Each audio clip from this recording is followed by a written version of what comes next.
With this movie, I'd like to show you when you might want to still use unsharp mask rather than smart sharpen in Photoshop. So what I'd like to do is go ahead and double click on the Chapter 11 folder here in Bridge, and then double click on the unsharp mask folder, and we'll select starfish.jpg. Double click this guy to open him up in Photoshop. Okay, now this is an image that I actually took, and the reason we might want to use unsharp mask with this image as opposed to smart sharpen is because unsharp mask still works really well with images that contain a constant tone, meaning that there's not a huge shift from highlight to shadows in here, and it's also a very detailed image, and unsharp mask works really well with a high contrast detailed image like this. In fact, all throughout the entire image, we have lots of high contrast scenery here. So let's take a look here. If I zoom into 100%, Command Option 0 or Control Alt 0 to zoom into 100%, we can then take a look at what's going on here with this image. You can see it's still kind of soft overall because we're viewing it at 100%. This could definitely be a lot sharper. But we have all of this fine contrast here, all of this detail that can be enhanced. And unsharp mask works really well with this. Now, if this were a photograph that maybe only had one of these starfish and then was surrounded by, I don't know, cloth or something soft or something like that, maybe smart sharpen would be better. It just depends on how the lighting would be distributed throughout the image. But this one contains lots of detail, lots of contrast, and unsharp mask works really well with these kinds of images. So let's go ahead. We'll turn this into a smart object. I'm going to go ahead and just choose Convert to Smart Object, and then I'll name it Starfish. Press Return or Enter. We can go ahead and close this guy.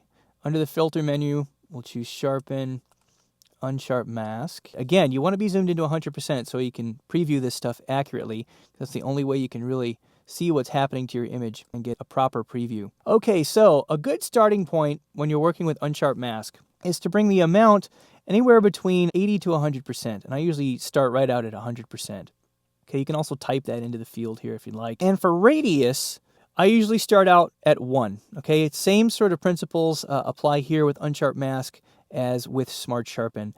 Radius controls how far we're reaching into our image, and if you go, depending on your image and how in focus it is already, if you push this guy past 2, you're going to start to overdo it. This negative downside to sharpening, it's very easy to over sharpen, and we don't want to do that. So generally, I keep it between the 1 and 2 range, and in this instance, I think 1 works best. So that's usually a good starting point, 100% at a 1 pixel radius and threshold at 0. Okay, as you move the threshold to the right, it's going to soften the effect. This is the way we're telling Photoshop how close the area needs to be between pixels in order to apply this effect. So if you crank it all the way down to 0, you're basically saying anytime you see 2 pixels right next to each other in a contrast situation, just crank this guy up, sharpen the heck out of it, and that's what we're doing. So keeping this all the way down to 0 is usually the best way to go. If for some reason you need to soften the effect a little bit, you could always bring the threshold down. I don't see any reason to. I always just use the amount slider if I need to do that. So if I want less effect, I'll go down this way, because it doesn't make any sense for me to soften this when that's the exact opposite of what I'm trying to do. We want to sharpen, okay, not soften. So that's why I keep threshold at 0 at all times, and usually stick radius between the 1 and 2 range, and I start out with 100%. If I need to go more, I do. In this instance, I really don't think I need to go any further than that. If we click and hold down, we can see the before in the preview window. If we let up on the mouse button, it'll update and we can see the after. It's an easy way to do it. If we want to see it as applied to the image in the background, we can turn off the preview and then turn it back on until we feel comfortable with our settings. We'll click OK.